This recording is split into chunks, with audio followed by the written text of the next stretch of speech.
So on today's video, we will be looking at the potential cause of the rebellion of the Men of Iron. We will be looking at suspects and people who would be capable of enabling such a rebellion to begin with, and their reasoning of committing to this rebellion. Now, if we look at our first groups of suspects, we would have to look at the Men of Iron themselves, which I am most skeptical of.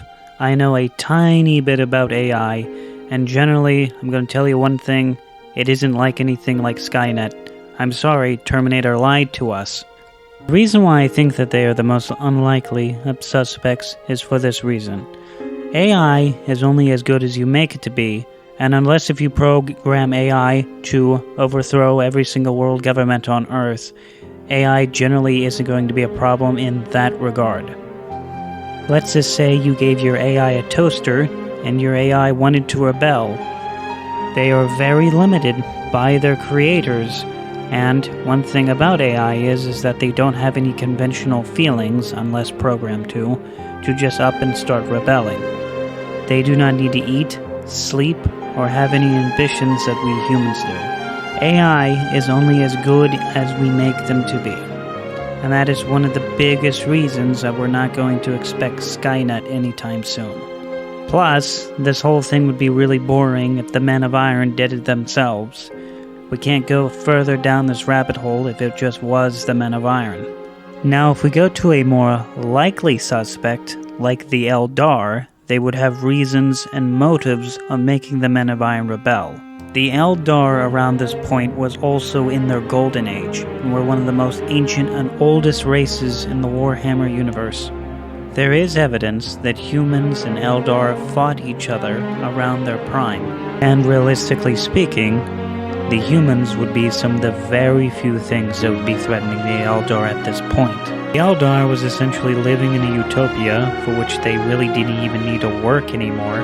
Got to focus on more artsy things that may or may not have hurt them later in the future. They allowed machines to do most of their work, so why not let the Men of Iron, another machine, finish off the humans or severely weaken them for them so they can get back to not working. Another thing of note is that they were beginning to develop some particular habits that I do not think are friendly to mention, but are definitely not work-safe environment material. They may have been on the more Ted Bundy side of their mindset, and wanted to play a sadistic joke on the humans, turn their machines against them, walk into their capital and say, "Why so serious?" As for our third suspect, we can look at the ancient race of the Necrons.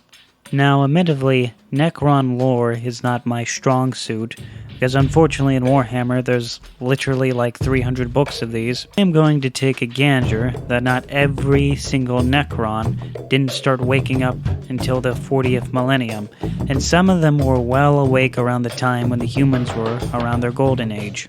They could see that the humans were developing rather fast, and by the time that they wake up from their nap, they might be dealing with a demigod-like race with far more advanced technology than the technology that they would have by the time they wake up. They may even grow so advanced that they might prematurely, violently wake them up before they can finish their little nap.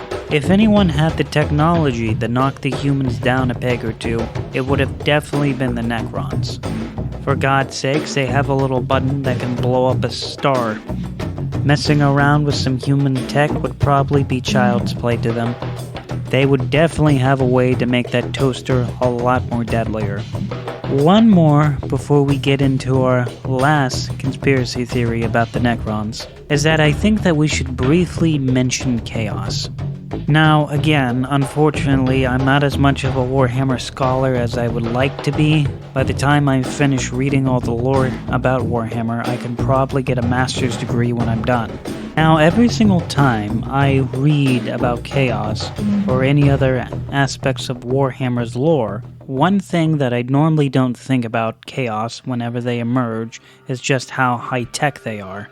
For instance, if we look at the Necrons who build a bunch of fancy little towers that keep chaos at bay, They haven't invented anything to counteract that yet. They generally rely on brute force to solve most of their problems. In the book I'm reading, Dark Imperium, they're not using really fancy gear or technology to beat Gillian and his boys. The point that I am trying to make is that I don't think that Chaos was the most technologically savvy of all the factions. By the time of humanity's golden age, Chaos wasn't anywhere near as powerful as it is in the current timeline. And to turn all those machines against mankind would take a lot of resource, ambition, and power. And I don't like to say, well, Chaos was the culprit all along. That's kind of a boring answer. And now, we get into our final culprit. Possibly my most controversial claim out of all of them. Put on your tinfoil hats, people. I think that the Emperor of Mankind might have had something to do with the rebellion. It always seems just a little too convenient to me that the Emperor just kind of appears out of nowhere and restores mankind to most of its former glory, with the exception of its massive technology that it had from the past, and the civil liberties and freedom of the past as well. Now, he plays the benevolent dictator and claims that mankind has essentially failed, and it's up to him to govern mankind, as he said in the last Church of Terra. However, democracy didn't fail. Democracy, and, well, all of mankind's government, was presumably doing very well. What happened was a bunch of apocalyptic events that would bring any government to its knees regardless of how efficient it was. And this time, it wasn't mankind's fault. Now, one thing that I think that we can all agree about the Emperor is that he wants to destroy Chaos. He'll go through any means necessary to destroy Chaos itself. Something that can probably destroy Chaos is a fully unified mankind using all of its resources to defeat Chaos itself. One thing that can get in the way of that is civil rights, liberty, nationality, bureaucrats, and a million different human nations working against his interest. Under the current governments of those societies, they can legalize religion, any irrational beliefs, or anything that Chaos can use for itself. And one thing that it can certainly use for itself is mankind's technology. Chaos is confident enough to use the weapons that the Emperor of Mankind himself built, such as the Space Marines, for devastating effect. But if it had the technology of old, then the things that it can do is unimaginable.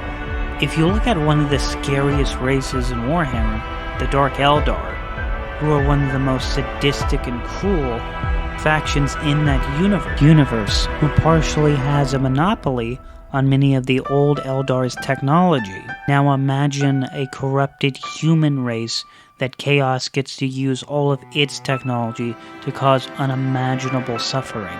One thing that was certainly achieved from the Age of Strike was setting an environment that the Emperor of Mankind could take a broken humanity, balkanize it to his needs, and turn it into one big factory to go fight against Chaos itself.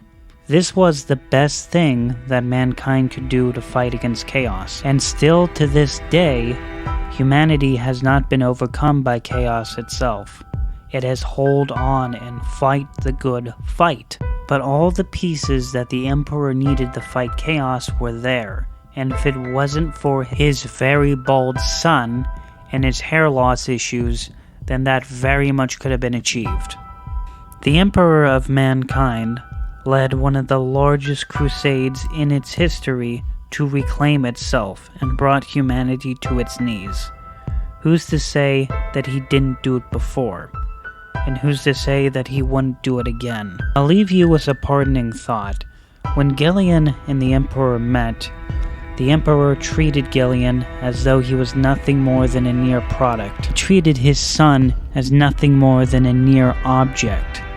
Who's to say that he doesn't view the rest of humanity as the same thing? Is this something that the Emperor would do? Is there anything that he wouldn't do to defeat chaos?